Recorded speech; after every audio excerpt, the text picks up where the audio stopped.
Security and identity professionals are under siege today like no other time.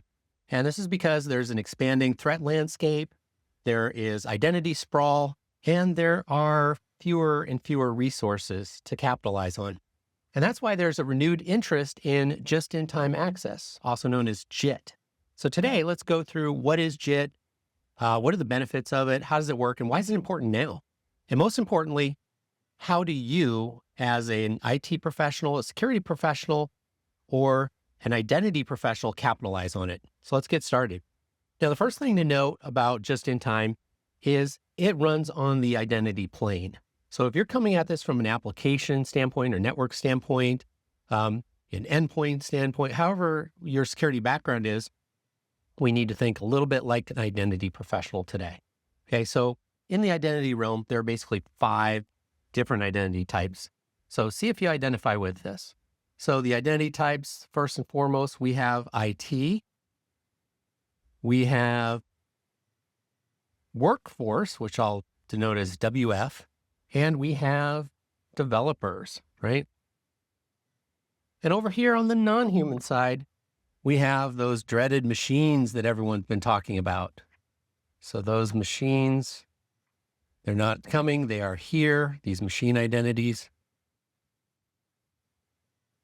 And we also have, I draw it like this, AI, right? So AI is here.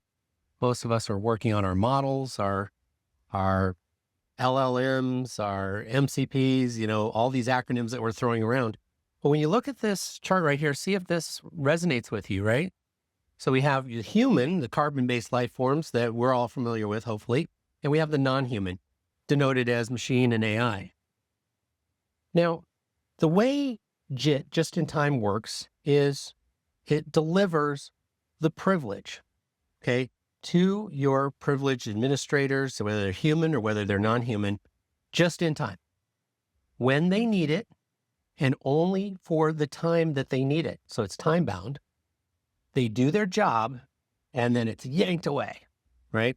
So the result is you may have an IT manager here that gets access, right? There's a key here, to do their job. So let's say this IT manager, their job is to change the rules on a firewall, right? It's a pretty heavy responsibility there, right?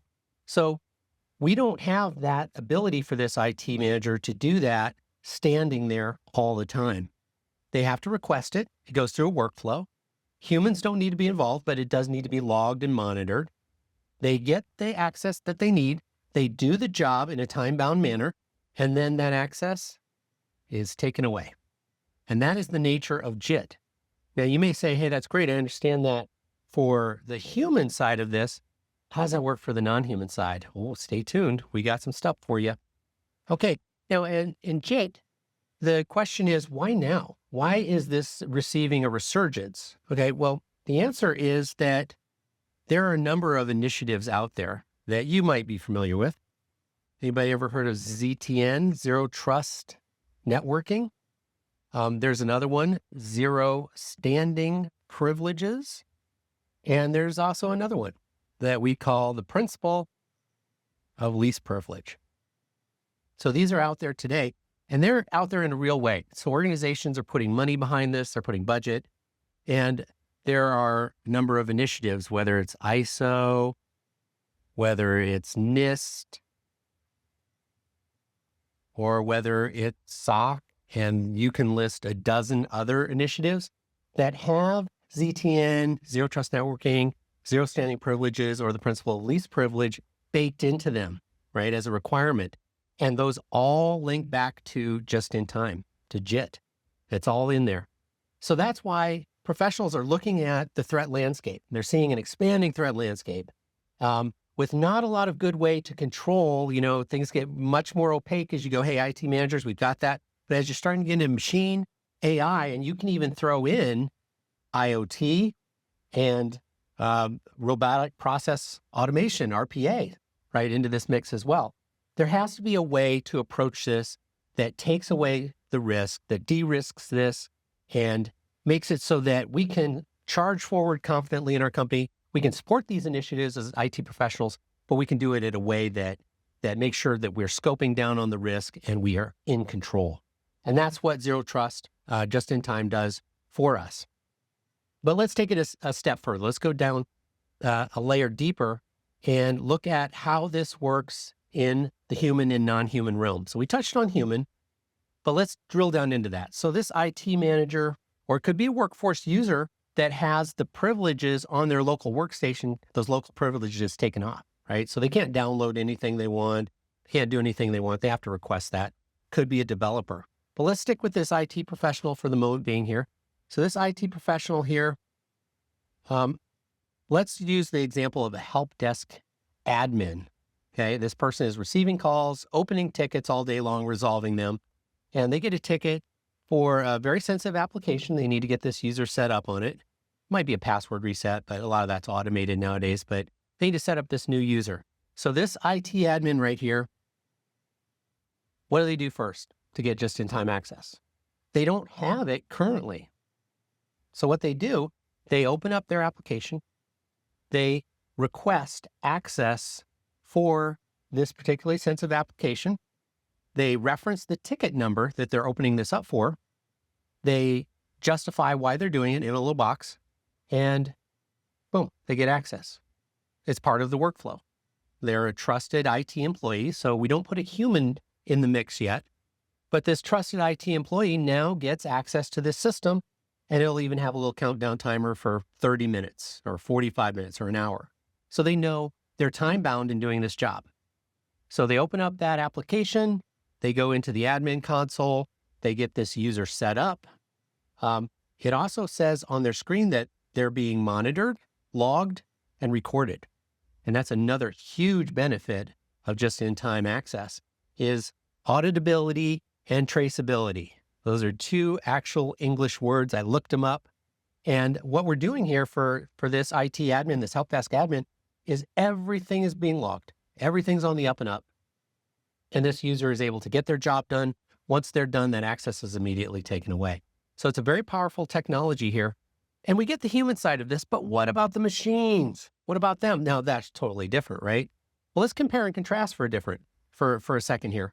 If you're the human IT workforce developer, one of these identities, workflows can be defined.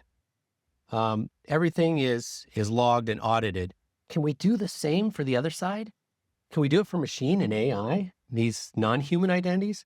And the answer is yes, we can. But these things act a little differently. Machines and AI, they don't onboard. They're not bringing their paperwork on day one, so we don't get them enrolled in the same fashion. They more or less, on the AI side especially, they just pop up. It's part of the AI model, right? The AI will create other AI, the agentic agents will create other agents to support the larger AI model. Use those agents have access to very sensitive data and information. They use it, and with Zero Trust networking as part of the just-in-time access, we're able to actually introduce a workflow with not a human in the middle, but just give that AI agent the information, the access to that data while they're either processing or accessing that data.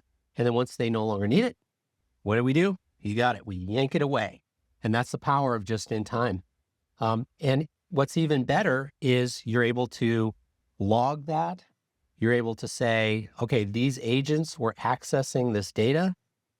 So there's auditability and traceability. So you can go back and pass an audit there that may be associated with your ISO, your NIST, or your SOC compliance there. So what are the benefits of just-in-time access? Well, the benefits, as I see it, are you're shrinking your risk profile. So normally we're like, the little Woody Allen kid in Annie Hall, where the universe is expanding and he's depressed. Well, we as IT professionals, we can actually say, we're actually bringing some control back in because we're not having privileges here and here and here and here and here just out there so that when the bad guys compromise those identities, they have access to that stuff. We're actually delivering credentials in real time. We're delivering privilege in real time. And then crucially, we're taking it away and we're logging and monitoring in the meantime. So that's the first benefit of that.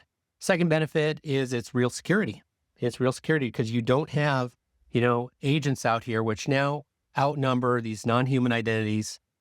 Pick your number, 40 to 1, 50 to 1, by some counts, 1,000 to 1, right? They're being created and they're sitting out there. Now, with zero trust networking, zero standing privileges, least privilege, and a just-in-time access framework, they're not sitting out here with privileges. If they're compromised, the attacker gets basically a null account. Can't do anything, okay?